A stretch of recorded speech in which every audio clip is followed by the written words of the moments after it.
does the news shape the way we see the world? Here's the world based on the way it looks, based on landmass.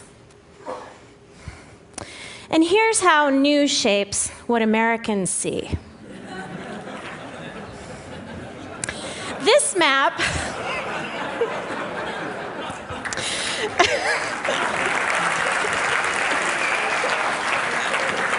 This map shows the number of seconds that American network and cable news organizations dedicated to news stories by country in February of 2007, just 1 year ago. Now, this was a month when North Korea agreed to dismantle its nuclear facilities. There was massive flooding in Indonesia. And in Paris, the IPCC released its study confirming man's impact on global warming. The US accounted for 79% of total news coverage.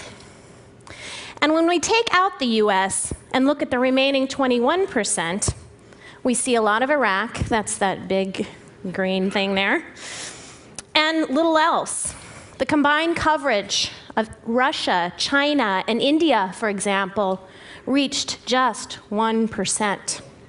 When we analyzed all the news stories and removed just one story, here's how the world looked.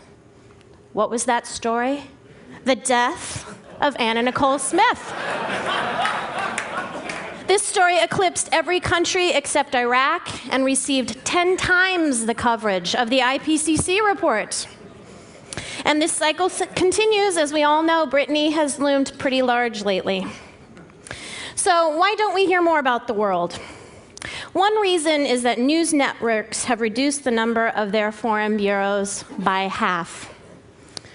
Aside from one-person ABC mini bureaus in Nairobi, New Delhi, and Mumbai, there are no network news bureaus in all of Africa, India, or South America, places that are home to more than 2 billion people. The reality is that covering Brittany is cheaper. And this lack of global coverage is all the more disturbing when we see where people go for news. Local TV news looms large, and unfortunately only dedicates 12% of its coverage to international news. And what about the web? The most popular news sites don't do much better. Last year, Pew and the Columbia J School analyzed the 14,000 stories that appeared on Google News' front page, and they in fact covered the same 24 news events. Similarly, a study in e-content showed that much of global news from US news creators is recycled stories from the AP wire services and Reuters, and don't put things into a context that people can understand their connection to it. So, if you put it all together, this could help explain why today's college graduates, as well as less educated Americans, know less about the world than their counterparts did 20 years ago. And if you think that it's simply because we are not interested, you would be wrong. In recent years, Americans who say they closely follow global news most of the time grew to over 50%. The real question: is this distorted worldview what we want for Americans in our increasingly interconnected world? I know we can do better, and can we afford not to? Thank you.